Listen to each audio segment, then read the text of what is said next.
Freeland answering reporters' questions today about that question that keeps hanging over this government, of course, echoing Public Safety Minister Dominic LeBlanc, what he said last week. But where does all of this leave Canadians' faith in our democracy? The top secret committee looking at foreign meddling didn't name names, but should voters know before they have to cast a ballot in the next federal election? Let's bring back the front bench. Sabrina Grover, Melanie Paradis, Gurtan Singh, and Rachel Aiello. Sabrina, first thing for you here is that obviously this government is trying to create this balance or strike this balance between as much information as they can give, but also not leave voters in the dark. Where does this leave Canadians, though? I mean, I think the number one thing to understand about where the government is at right now is that they are in a tough position, right? Because intelligence and information are not evidence. And so it's a tough balance to strike between, what is contained in these intelligence reports, which are led by a body that the Liberals started to investigate this in 2018, and where the public can come in on that. And I think there's still quite a bit of time to the next election, but that there's been a lot of things, checks and balances that the federal government has put in place in advance of that to start to make sure that people have trust in the democratic institutions. And I think the next step is to make sure that we depoliticize the conversation and move to party level and ensure that the parties are equipped with the right steps, with the right tools to be able to fight this at that level. Because, as much as we can do at the federal level to prevent, national interference, where this interference is going to occur is at the ground level. And I think, the question that I would ask to Conservatives who continue to politicize this is why their leader, why Pierre hasn't received the clearance to get the information himself and start working with his party to make sure that the controls are in place so that this doesn't happen again.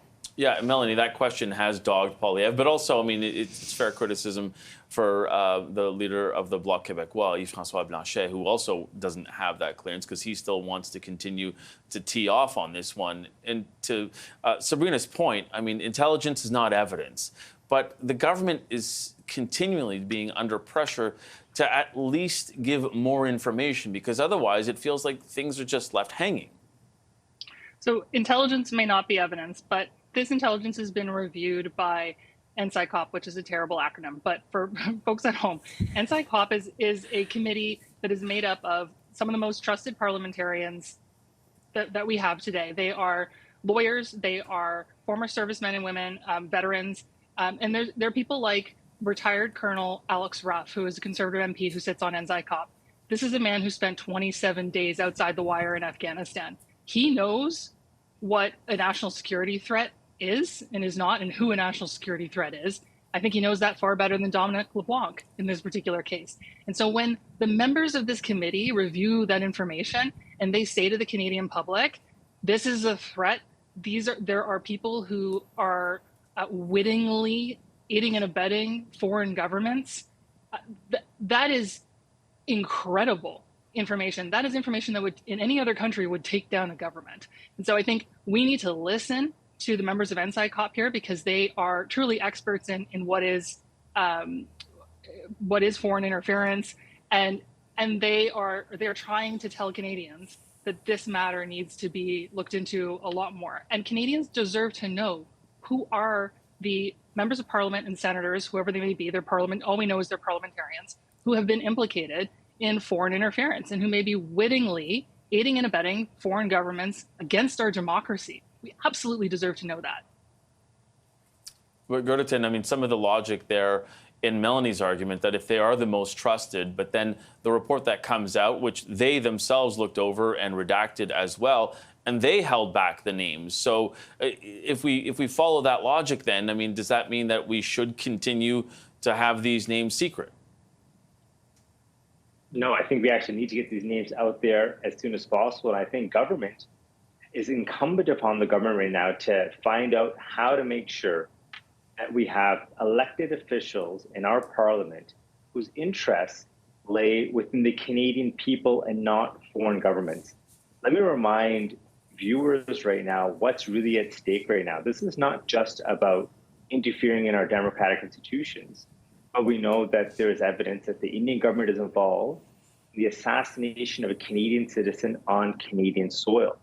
Canadians' lives are at risk. And the very fact that we could have elected officials in our parliament or supporting, and some of the nations that were named were China and India, in actions that are actually hurting directly Canadians. This is incredibly problematic. This is something that we need immediate action on, and we need to treat this with the greatest amount of severity. This is about Canada's sovereignty. This is about us voting in people who are fighting for Canada and not fighting or putting the interests of other nations before Canadian. And Rachel, all of this is happening, and the government continues to say, well, look at Bill C-70, which is meant to deal with foreign interference and making sure that there's a foreign registry and whatnot. But it doesn't seem, despite the Conservatives being on board to expedite it, I mean, I think there's still a number of questions as to whether or not what's in C-70 will be in place for the next election.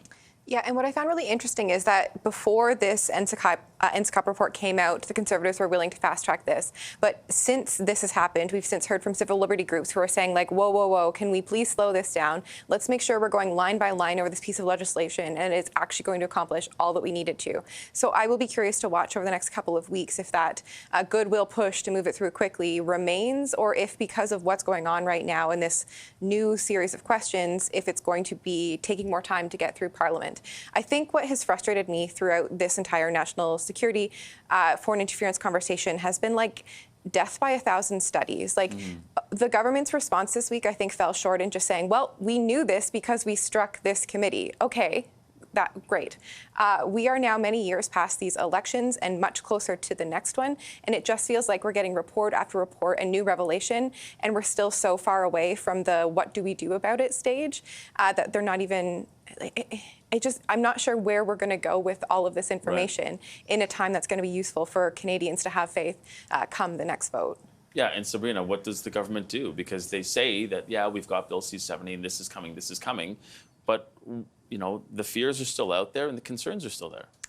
I mean, I think there's nothing to say that the government hasn't taken this seriously, right? They have put all of these institutions in place to protect our democracy and to make sure that we have the right processes to get to the answers that we need. But I think they also need to handle things judiciously. And that means making sure that people are not trialed in the court of public opinion before they're trialed through, an actual process of justice. And I think that that's really important for this, right?